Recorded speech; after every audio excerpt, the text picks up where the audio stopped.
Have you ever heard of Maxi Logandid? You know that at the age of 13, he invented an electromagnetic device capable of extracting energy from the air. You know that the cost of the device was only 14. Watch the video to the end and you will find out what this device is and why official science did not recognize the invention of a teenager. Are you ready? Then let's go. Max Lohmann, born 11/14/2002 in San Francisco, already at a young age demonstrated outstanding abilities in the field of science. In 2016, a 13-year-old teenager announced the creation of a device capable of extracting energy literally from the air. According to Max, this invention cost only 14 and allowed to convert electromagnetic energy into electricity. Demonstrating his creation, was able to light a garland of LEDs, which caused a wide resonance among the public and the media. The boy was invited to various youth forums, including Global Youth Summit and ECO with XS, where his ideas were discussed and highly praised. Many began to compare him to the great Nikola Tesla, seeing him as a future engineering genius. Nevertheless, interest in Max's device soon faded, and the further fate of his invention remained unknown. Today, little is known about the life of Max Lohmann.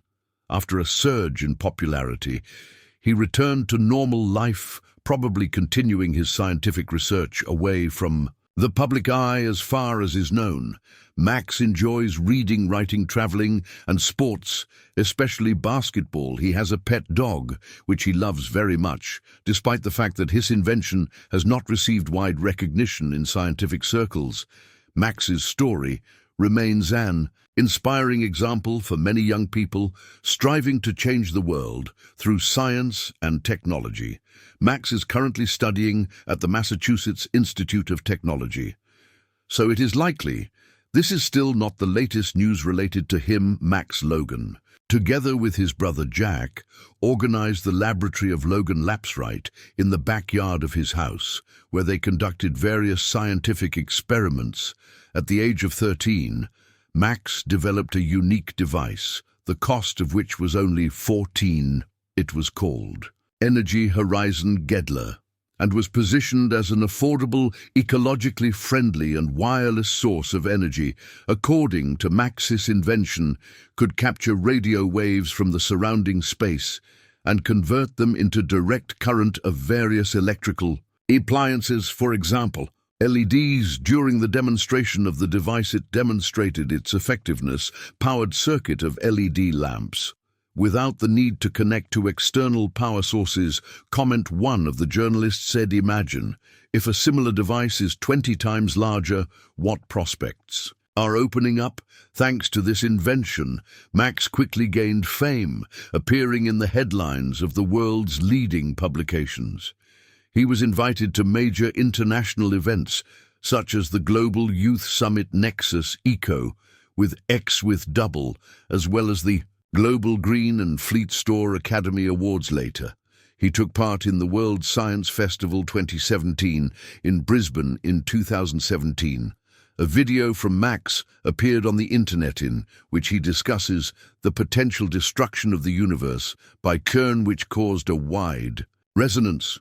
What is CERN? CERN is the European Organization for Nuclear Research, the largest laboratory of elementary particle physics in the world, located at the junction of the borders of France and Switzerland. The main activity of scientists here is to accelerate particles to speeds close to light and then collide them in order to study their interactions.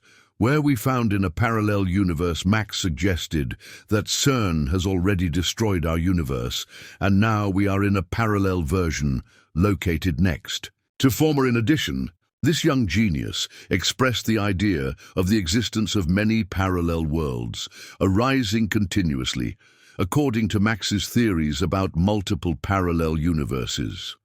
The reality of one universe may be radically different from another, creating completely different living conditions. Is it possible that parallel dimensions exist? Many people are convinced of the reality of parallel or multiverses, relying on Albert Einstein's assumption, who allowed for such a possibility. according to the scientist residents of Parallel. Space could look like Earthlings, but have a different level of awareness. Such were the thoughts of this young man.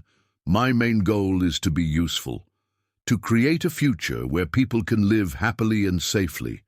Max shared on his page in one of the social networks. Max. Logan was greeted with delight as a miracle child, promising free energy to humanity. He actively participated in interviews and gave reports, surprising the public with his enthusiasm and ability to operate with complex scientific concepts. Max's popularity was reflected in the Foundation's profile. We are a family lighting the way for 1,000 people around the world, those in need. Max strives to improve their safety, education and opportunities, which many consider ordinary. However, not all scientists supported the invention of the young genius. Patrick Sharpiner, famous physicist, expressed his critical opinion regarding the development of the cloud gun. His statement about free energy, pure fantasy. Such a thing as free energy simply does not exist, and he clearly does not realize what he is talking about, or throws complex terms into the mix, the meaning of which most people will not understand, creating the false impression that he himself is an excellent master of the subject. Nevertheless, today we are attracted not so much by his engineering projects as by the theory of multiverses of Alexander. Takeshi, master of physics specialization, classical gravity, characterized Max's theory as complete nonsense, of course. He knows how to speak beautifully. I have no doubt in his intelligence. He generously uses scientific jargon without having any connection with real science. He mentions such terms as measurement, phantom mechanics, but does not explain why they are needed in his reasoning and how they confirm his views. And here another serious snag arose. Max Logan's invention turned out to be without much practical application. The atmosphere contains too little free electromagnetic energy to be effectively converted into electricity. An experiment was conducted on the YouTube channel Electro Boom based on Max's theory as to wire to measure the electromagnetic activity of the air. The maximum that could be obtained was less than 1 V. It turned out that Max's innovation had already existed for about 100 years. His parents were accused of promoting a device that had no real value. Local media and scientists who supported the project were also criticized for insufficient verification of the invention. Years have passed, but we are still far from creating an enlarged version of Max's electromagnetic combinations. This is another case when the media seizes on a sensation without bothering to thoroughly check facts. Even if Max had built a combine harvester 20 times larger, it would not have increased the power output. There is a limit to the amount of energy that can be extracted. What Max created was actually a crystal radio, a device known for over a century. Crystal radio is the simplest type of radio popular in the early years of radio broadcasting. Perhaps some of you assembled it yourself as a child, as a hobby too. Operate such a receiver.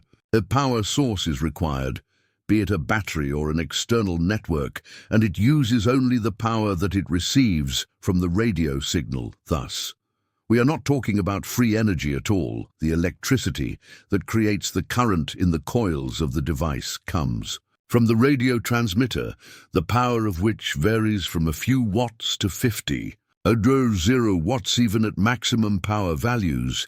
At a distance of 1 kilometer from the transmitter, the maximum voltage will be only half a volt. The reason lies in that radio waves spread gradually, losing their strength, and objects like trees, buildings and moisture in the air additionally absorb part of the signal. Increasing the efficiency of the combine could only be done in one way, by increasing the power of the radio transmitter itself. Obviously, this has nothing to do with free energy. Moreover, such an inductive system is very inefficient, and all the power spent on the operation of the transmitter can never be fully restored by means of a device similar to the one invented by Max. In fact, The blame lies rather with the news channels covering this story. Journalists were obliged to show healthy skepticism. After all, free energy machines are impossible by definition, since they contradict the first or second law of thermodynamics. After his invention, Veiled Logan moved to a more restrained life. His last appearance on social networks was a post on Facebook published in April 2020 where he shared, "I am fascinated by the process of creation, something new, my goal to make a positive change in the world and inspire others." At the end of 2021, user of another social network decided to find out what happened to Logan. He managed to find a photo of Max and his family, taken in March 2021. The post, with the photo, was marked with these words, "I understand that there is little news about Maxie Logan and his family recently, but it seems that they are deliberately avoiding publicity, no attempts to get in touch. I know that his parents recently started a new business in Nevada, and he himself is working on a patent. It seems that their family is doing well, they just prefer to stay away from the virtual space." On November 14, 2020, on the 4th year, Max Logan turns 22. Many parents strive to raise their child successful and talented. They try to send him at an early age to all sorts of courses and sections, dreaming of providing him with a brilliant future. I will introduce you with stories of some child prodigies and their subsequent destinies. Kim Un-yeon. Kim's IQ reaches 210 at the age of 5. He already spoke 4 languages fluently, Korean, English, French, and Japanese, and also easily solved differential equations. He showed all this on a live Japanese TV show. 3 years later, Kim was already working at NASA, however. A decade later, he left there, considering his life there routine. "I only ate, slept, and did assignments, not understanding what I was doing. I felt terribly lonely," Kim later admitted. Returning to Seoul, he switched to studying civil engineering, defended his doctoral dissertation, and chose a career teacher. Some believe that he lost his potential and missed the chance to become one of the most influential people on the planet. But few people know that Kim just wanted to live an ordinary life. Akrid Isval, 7-year-old Indiana Akrid, performed his first surgical operation restoring the mobility of the fingers of a neighbor girl who suffered from burns. A couple of years later, he became a student at a medical university in 2020. The 4th year, Akrit turned 31, and he is still completely immersed in medicine. His dream is to create a medicine capable of curing cancer. Pavel Kopnev, child prodigy of the Soviet era. The age of 3, he could already count and read. At the age of 6, he mastered logarithms. Despite his high intellectual abilities in elementary school, Pavel often received low grades due to a conflict with a teacher who considered his behavior arrogant. However, already in the 4th grade, he became a straight-A student. 14 years old, Pavel took part in the creation of the first Russian computer, and his scientific works were published in the journal Science and Life. He later entered Moscow State University. The young scientist was passionate about science, but did not forget about social life. He loved to communicate with older people and showed great interest in social activities. At the age of 18, Pavel even became a deputy. However, his life was marred by health problems. Starting from the age of 19, he was under the supervision of a psychiatrist who had to regularly prescribe him medications. At the age of 29, Pavel died in the hospital. Andrei Klopinat. The age of 10, he entered the Guinness Book of Records in 2007. He put forward 3 scientific hypotheses in the field of astronomy. Later, Andrei changed his direction of interests and graduated from the Faculty of Law. According to him, the status of a record holder helps him in communicating with girls, making him smarter in their eyes. Angela and Diana Nyazova, born in 1986 and 1987 respectively, graduated from school in just 5 years. At the age of 10 and 11, they entered the Financial Academy under the government of Russia, which They successfully completed in 3 years instead of the standard. Then 5 girls with honors graduated from law school and continued their education at Stanford. Receiving doctorates there now, the sisters live in the United States and work as teachers at New York University. When Jacob Barnett was only 2 years old, doctors diagnosed him with a mild form of autism, making it difficult to concentrate and adapt socially. Thanks. And to the support of his parents, the boy managed to overcome the difficulties associated with the disease and at the age of 14 entered Indiana University, choosing to study mathematics and physics. When Jacob not only managed to get excellent grades but also helped solve problems to his fellow students and graduate students for his success. The university administration offered him a paid position as an employee in his free time. Jacob researches Einstein's theory of relativity and develops his own concept of the formation of the universe at the age of 10. Plyn McGarry first took up cooking, dissatisfied with his mother's skills. By the age of 11, he got into reading cookbooks and hosted home-cooked dinners for family and friends. At the age of 13, Plyn began an internship in restaurants. At the age of 16, he opened his own establishment with 12 seats in Manhattan and has been offering American cuisine dishes based on his own recipes for over 6 years. In addition to this, Plyn often appears on cooking TV shows, and the press calls him the Justin Bieber of cooking. At the age of 11, a schoolgirl from Chicago, Tavi Gevinson, became famous by creating a fashion blog called The Style Rookie. Today, it is a popular online magazine, attracting the attention of not only teenagers, but also adults. Tavi has always stood out with her rebellious views and experiments in fashion, mixing unusual prints, fabrics and styles. Soon she was noticed by a glossy magazine, and the girl began attending fashion weeks in Paris and New York, giving interviews and evaluating designer collections. Now Tavi is trying herself in the theater and performing at Broadway. Being a genius is not always fun, especially when it comes to parental ambitions. Let's hope that Max Logan will still delight us with discoveries.